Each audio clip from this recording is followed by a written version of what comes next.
जय हिंद दोस्तों। देखिए अभी दोस्तों जवाहर नवोदय विद्यालय जिसको बोलते हैं एनवीएस, ठीक है, नवोदय विद्यालय समिति, इसमें एक बहुत ही बढ़िया वैकेंसी निकाला गया है जिसपे कई तरह का सीट है। लेकिन दोस्तों जो सबसे ज्यादा विद्यार्थी जो फॉर्म अप्लाई कर रहे हैं वो है दोस्तों जेएसए, जो कि काफी बढ़िया वैकेंसी है, जूनियर सेक्रेटरीट असिस्टेंट इसको बोलते हैं। ठीक है, तो हम इस वीडियो में मेनली आपको ये बताने वाले हैं कि आखिर इसका काम क्या होता है, आखिर ये जेएसए होता क्या है, नवोदय विद्यालय में आपकी पोस्टिंग होने के बाद आपका ड्यूटी क्या रहेगा, आपको क्या क्या परफॉर्म करना होगा, क्या इस पे आपका कामकाज होता है, तो सारा A to Z समझाएंगे। तो इस वीडियो का मेन टॉपिक है दोस्तों NVS junior secretariat assistant job profile का हम लोग यहाँ पर बात करेंगे। इस पे जो योग्यता मांगा गया है वो मांगा गया है 12वीं पास। यदि आप 12th पास हैं तो 30 अप्रैल से पहले फॉर्म को अप्लाई कर दीजिएगा। समझ में आ गया? 30 अप्रैल से पहले आप फॉर्म को अप्लाई कर सकते हैं। आर्ट, साइंस, कॉमर्स सभी विद्यार्थी यहाँ पर एलिजिबल हैं, फॉर्म को भर सकते हैं। और हाँ दोस्तों, यदि आप 12th पास नहीं हैं, 10th पास हैं, तो आप एमटीएस के लिए अप्लाई कर दीजिएगा। इसमें एमटीएस का भी वैकेंसी निकला है। ठीक है, तो चलिए वीडियो को स्टार्ट करते हैं। सबसे पहले देखते हैं कि इसका आखिर काम क्या होता है, इस पे आपको जॉब प्रोफाइल क्या मिलेगा। तो देखिए ये जो जूनियर सेक्रेटरीट असिस्टेंट है, इस पे दो तरह का वैकेंसी है दोस्तों। या तो आपका पोस्टिंग जो है आपका हेडक्वार्टर में हो सकता है, या फिर जो भी रीजनल ऑफिस वहां पर हो सकता है, या फिर आपका कार्डर में हो सकता है। ठीक है, कार्डर मतलब जितना भी नवोदय विद्यालय का जो भी स्टडी सेंटर है, मतलब स्कूल है, वहां पर आपका पोस्टिंग होगा। तो सबका अपना अपना बता दिया कि कहां पर कितना ज्यादा सीट है। तो सबसे ज्यादा जो वैकेंसी है ना वो इसमें है, कार्डर में। ठीक है, इसका मतलब आपका आउटडोर पोस्टिंग होगा, विद्यालय में पोस्टिंग होने वाला जो जॉब है वो ज्यादा है। और हेडक्वार्टर में लगभग 20-25 सीट है, लेकिन यहां पर 300 से लगभग ऊपर वैकेंसी है। तो ज्यादातर आपका पोस्टिंग का जो चांस है वो यहीं पर है। ठीक है, तो यहां पर यानी नवोदय विद्यालय में जाने के बाद आपका इस पे काम क्या होगा समझना जरूरी है। तो ध्यान दीजिएगा, A to Z हम आपको समझाएंगे यहाँ पर, वीडियो को अंत तक जरूर देखिएगा दोस्तों। ठीक है, तो देखिए दोस्तों, नवोदय विद्यालय में यदि आपका posting as a junior secretariat assistant हो जाता है तो आपका जो पहला काम होगा दोस्तों, यहां पर देख सकते हैं, पहला जो आपका काम रहेगा एडमिनिस्ट्रेटिव सपोर्ट, जिसको बोलते हैं प्रशासनिक सहायता करना। विद्यालय में क्या होंगे, ध्यान दीजिए, आपके यहां पर शिक्षक होंगे, टीचर होंगे, प्लस में स्टूडेंट होंगे। इनके अलावा टीचर का काम है पढ़ाना, स्टूडेंट का काम है पढ़ना। लेकिन इन सब के बीच दोस्तों बहुत सारा और भी काम होता है विद्यालय में। ठीक है, साफ सफाई का छोड़ करके जो भी क्लरिकल काम होता है, जो भी प्रशासनिक काम होता है, वो दोस्तों करता है जूनियर सेक्रेटरीट असिस्टेंट। इस पे काम लिखा है कि provide administrative assistant to senior staff members. जो भी सीनियर स्टाफ मेंबर्स होते हैं उनको आपको असिस्ट करना होगा, उनको सहायता करनी होगी, इंक्लूडिंग मेंटेनिंग फाइल्स। जो भी दोस्तों स्टूडेंट का फाइल्स वगैरह होता है, स्टूडेंट का डेटाबेस होता है, उसको मैनेज करना। ठीक है, ये सब काम होगा रिकॉर्ड्स एंड डेटाबेस। जितना भी रिकॉर्ड वगैरह है, जैसे कि आप काम कर रहे हैं कोई ऑफिस में, ऊपर से कोई लेटर आया तो उसको कहाँ किस फाइल में रखना है, कहाँ से क्या अरेंज करना है, ये सारा काम जूनियर सेक्रेटरीट असिस्टेंट का ही होता है। तो पहला जो इसका काम होता है वो होता है एडमिनिस्ट्रेटिव सपोर्ट। ठीक है, जिसको बोलते हैं प्रशासनिक सहायता पहुंचाना। ठीक है, देखिए दूसरा जो काम होता है दोस्तों, दूसरा इसी में काम क्या है, करेस्पॉन्डेंस। करेस्पॉन्डेंस का मतलब हो गया handling incoming and outgoing correspondence.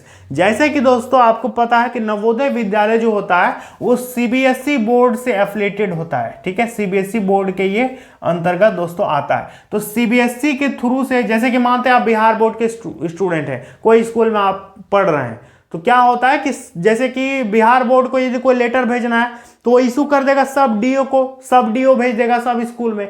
उसी तरह से दोस्तों ऊपर से बोर्ड की तरफ से यदि कोई लेटर वगैरह आता है तो वो सब जगह डिस्ट्रीब्यूट होगा, सब स्कूल में आएगा, तो आपके पास भी आएगा। उस लेटर में क्या है नहीं है, उस लेटर का जवाब बनाना, कोई ईमेल आ सकता है ऊपर से, उसका जवाब बनाना, उसको तैयार करना, ये सारा काम जूनियर सेक्रेटरीट असिस्टेंट करता है। ठीक है, तो पहला है handling incoming and outgoing corresponding including emails, letters and memos, ठीक है, जो भी ज्ञापांक वगैरह होता है, लेटर वगैरह होता है, उसका जवाब देना, उधर से क्या आया उसको देखना, यही सब काम रहता है। ठीक है, अब आया कि बोर्ड से ऊपर से आदेश आया सरकार की तरफ से कि 5 दिन विद्यालय बंद रहेगा, तो 5 दिन विद्यालय बंद रहेगा तो उसके एक अलग से ऊपर से नोटिस आ गया, उसी के बेस पर आप अपना नोटिस बनाइएगा, नोटिस बोर्ड पे चिपकाइएगा। तो ये सारा काम कौन करेगा? जूनियर सेक्रेटरीट असिस्टेंट ही करेगा। देखिए अब तीसरा जो काम है दोस्तों, इन्होंने तीसरा काम क्या बता रखा है यहाँ पर, ऐसा ही काम है, इस पे लिखा है कि डॉक्यूमेंट प्रिपरेशन, डॉक्यूमेंट आपको बनाना पड़ेगा। मेनली कंप्यूटर में आपको टाइपिंग करनी होगी, मेनली आपका काम कंप्यूटर पर ही होगा ज्यादातर 90%। ठीक है, ड्राफ्ट बनाना होगा, जैसे कि सभी स्टूडेंट का कोई फॉर्म फिलअप हो रहा है, एग्जाम का फॉर्म फिलअप हो रहा है या फिर रजिस्ट्रेशन हो रहा है, तो उसका जो भी ड्राफ्ट वगैरह बनता है वो बनाना होगा, लेटर्स बनाना होगा, सबका रिपोर्ट बनाना होगा कि आपके स्कूल में क्या कमी है, क्या अच्छाई है, आप बताइए, ऊपर आपके स्कूल को उस तरह से दोस्तों रिवॉर्ड दिया जाएगा, या फिर जो भी होगा अपने स्कूल का, स्टूडेंट का, टीचर्स का, सबका रिपोर्ट बनाना और सारे डॉक्यूमेंट्स को रेडी करना। ये सब आपको काम किसके अंडर में रह के करना होगा? सीनियर स्टाफ मेंबर्स के अंडर में रह के आपको काम करना होगा। वो जो कहेंगे कि ये वाला लेटर ऐसे ऐसे टाइप करके भेजो, वहां भेजना है, तो ये काम आपको करना होगा। तो तीसरा काम हो गया दोस्तों डॉक्यूमेंट प्रिपरेशन। ठीक है, चलिए चौथा काम इसका क्या है, देखिए चौथा जो काम है अपॉइंटमेंट शेड्यूलिंग। अपॉइंटमेंट शेड्यूलिंग कहने का मतलब, जैसे कि मानते हैं कि किसी विद्यालय में आप पोस्टेड है, वहां पर 24 टीचर है। ठीक है, 24 टीचर है, कोई टीचर जाएगा क्लास 10 सेक्शन ए, कोई टीचर जाएगा क्लास 9 सेक्शन बी, कौन क्या पढ़ाएगा, कितने बजे जाएगा, कितने बजे वापस आएगा, ये सारा चीज आपको शेड्यूल करना पड़ेगा। ठीक है, ये सब काम भी आपको ही करना होगा। हालांकि इसके लिए आपको आपके सीनियर जो स्टाफ मेंबर्स हैं वो गाइड करेंगे, स्कूल के जो प्रिंसिपल हैं वो आपको गाइड करेंगे, लेकिन बनाना पड़ेगा, वो फॉर्मेट आपको बनाना होगा। ठीक है, तो अपॉइंटमेंट शेड्यूल आपको बनाना होगा, और लिखा है कि manage calendars and schedule appointment for senior staff members. Teachers का भी बनाइए, स्टूडेंट्स का भी बनाइए, सब चीज आपको प्रिपेयर करना पड़ेगा। पांचवा काम देखते हैं दोस्तों, पांचवा काम लिखा है कि मीटिंग कोऑर्डिनेशन। मीटिंग कोऑर्डिनेशन कहने का मतलब, जैसे कि बहुत सारा मीटिंग वगैरह भी होता है। अब जैसे कि देखिए आप किसी विद्यालय में पोस्टेड है, ठीक है, अब ऐसा थोड़ी है कि एक ही स्कूल है, बहुत सारा स्कूल है, सभी स्कूल का एक मीटिंग है, सभी स्कूल के जो प्रिंसिपल है वो आएंगे मीटिंग करने। ठीक है, तो एक जगह सबका मीटिंग होना है, तो आपका भी स्कूल से जाएगा, हो सकता है आपके स्कूल से बोलेगा कि 5 टीचर को भेजिए, तो 5 टीचर आपको किसको किसको भेज रहे हैं आप सेलेक्ट करके रिपोर्ट बना करके प्रिंसिपल का साइन मरवा करके फिर वहां भेजिएगा। तो ये सारा चीज आपको करना पड़ेगा। तो क्या लिखा है कि meeting coordination, organise and coordinate meeting. ठीक है, इंक्लूडिंग अरेंजिंग वेन्यूज, जगह भी आपको तय करना होगा, सेंडिंग आउट इन्विटेशन। अब हो सकता है स्कूल में कोई मीटिंग है तो सभी को इन्विटेशन भेजना है, तो इन्विटेशन आप खुद वहां पर टाइप करके बनाइएगा। ठीक है, प्रिंसिपल का उस पर साइन होगा, सब आपका इन्विटेशन चला जाएगा। मतलब प्रिंसिपल केवल साइन करेंगे, किस पर करेंगे? वो जो बोलेंगे ये बनाओ, आपको बनाना पड़ेगा। ठीक है, लिखा है sending out invitation and preparing meeting materials, ये सारा चीज आपको करना पड़ेगा। 6 नंबर में दोस्तों इनका काम क्या होता है, देखिए ऑफिस मैनेजमेंट। ऑफिस मैनेजमेंट में है कि ensure office supplies are stocked.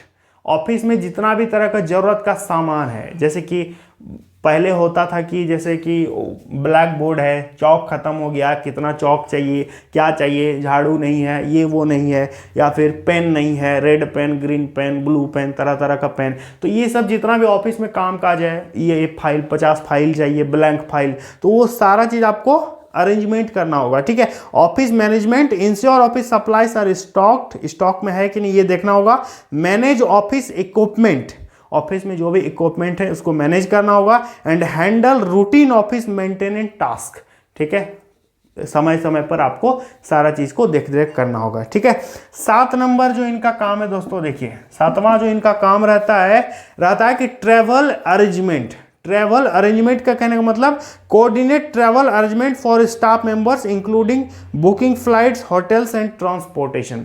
अब जैसे कि देखिए CBSE इसका हेडक्वार्टर है दिल्ली में, ठीक है। अब बोलेगा कि नहीं सभी आपके स्कूल के प्रिंसिपल जाएंगे वहाँ पर, ठीक है, मीटिंग है दिल्ली में, सबका बुला रहा वहाँ पर, या फिर रीजनल हेडक्वार्टर में मीटिंग है, तो उनका दोस्तों जाने का आपको टिकट वगैरह बुकिंग करना, ये वगैरह करना, ठीक है। वहाँ पर जाएंगे, क्या काम करना होगा, किस फॉर्मेट में डॉक्यूमेंट्स बना करके ले जाना होगा, अपने स्कूल की कमियों को वहाँ पर रखेंगे, या फिर तरह तरह की चीज़ें होती है, तो ये सिर्फ आपको करना होगा, ठीक है, आपको करना होगा, आपको गाइड करेगा। समझ में आ गया? तो ट्रैवल अरेंजमेंट भी आपको करना होगा।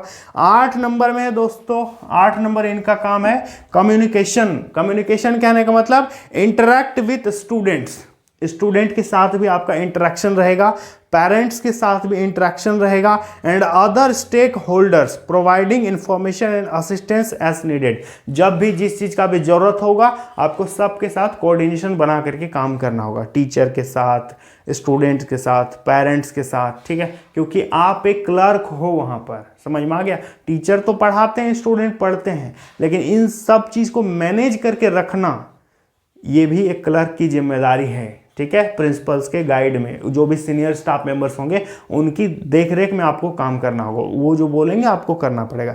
इसके बाद दोस्तों 9 नंबर में देखिए, 9 नंबर में इनका काम क्या है कि रिकॉर्ड कीपिंग। रिकॉर्ड कीपिंग कहने का मतलब maintain accurate record of administrative activities. एकदम एक्यूरेट रिकॉर्ड आपको रखना पड़ेगा।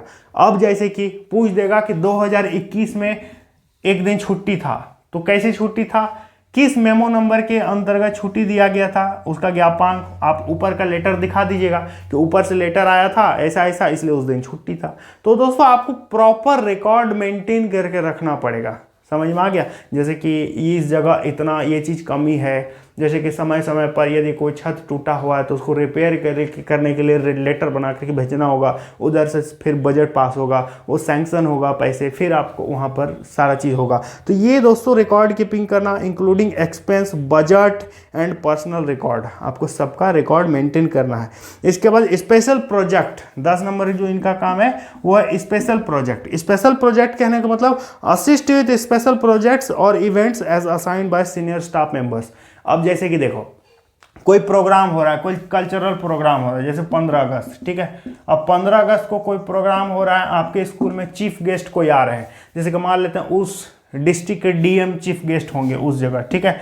तो उस जगह कौन विद्यार्थी क्या परफॉर्मेंस करेगा, क्या करेगा नहीं करेगा, सबका आपको डेटाबेस बनाना पड़ेगा, पहले ही तैयार करना होगा कि हाँ ये चीज़ होगा उस दिन, ये स्टूडेंट ये चीज़ दिखाएगा, ये देगा, ठीक है। तो दोस्तों वो सारा चीज़ आपको ही बनाना पड़ेगा, ये कोई नहीं बनाएगा, आपको ही करना पड़ेगा। हो सकता है 26 जनवरी हो, 15 अगस्त हो, या कुछ भी हो, तो इन सारी चीज़ों में जो भी काम होता है ये जूनियर सेक्रेटरीट असिस्टेंट ही करता है, ठीक है।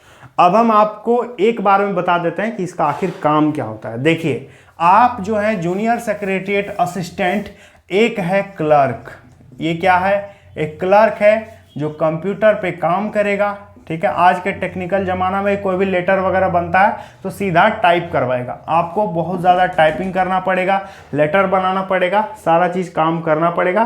क्लर्क के तौर पर काम करना होगा, पूरे विद्यालय को मैनेज करना होगा आपको, ठीक है। आप एक क्लर्क बनेंगे, इससे ज़्यादा कुछ नहीं, ठीक है। तो आप सोच लीजिए, तो काफ़ी बढ़िया वैकेंसी है। सैलरी भी दोस्तों ज़बरदस्त, इस पर लगभग मेरे ख्याल से 38,000 के आसपास आपका सैलरी मिलेगा। केंद्र सरकार के शिक्षा मंत्रालय में आपको पोस्टिंग हो रहा है, और वो भी काडर में हो रहा है, तो बहुत बड़ी बात है। तो इस वैकेंसी को आप बिल्कुल भी मिस मत कीजिएगा। जनरल ओबीसी ईडब्ल्यूएस का 1000 रुपये पेमेंट मांग रहा है, और SC ST का दोस्तों 500 पेमेंट मांग रहा है, ठीक है। तो यदि आप इंटरेस्टेड हो तो भर देना, काफ़ी मस्त वैकेंसी है, मेरे ख्याल से आपको जरूर फिलअप करना चाहिए। और वैसे स्टूडेंट को जरूर फिलअप करना चाहिए जो SSC CHSL का तैयारी कर रहा है, ठीक है। यदि आप CHSL कर रहे हो ना, तो फिर भी आप यही चीज़ बनने वाले हो, तो क्यों ना यहीं से बन जाओ, कंपटीशन भी कम है, ठीक है। तो उम्मीद करेंगे आपको बढ़िया से सब चीज़ समझ में आ गया है। किसी भी प्रकार की कोई दिक्कत है तो कमेंट बॉक्स में बताइए, उस पर हम वीडियो बना देंगे। तो चलिए दोस्तों, मिलेंगे अगली वीडियो में। जय हिंद।